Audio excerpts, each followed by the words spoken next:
Oro por você e convido você a orar comigo agora.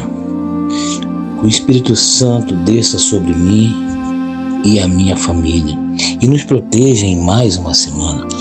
Sou grato por livrar-nos dos assaltos, perigos e inimigos.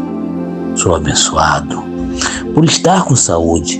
Peço-lhe que abençoe e proteja todos que precisam de Ti e necessitam da Sua misericórdia. Que nessa semana as nossas vidas sejam iluminadas de paz e saúde.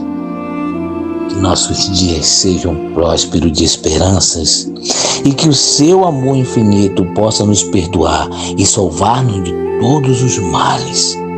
Amém. Deus abençoe sua vida, abençoe sua família e abençoe a sua casa. Amém.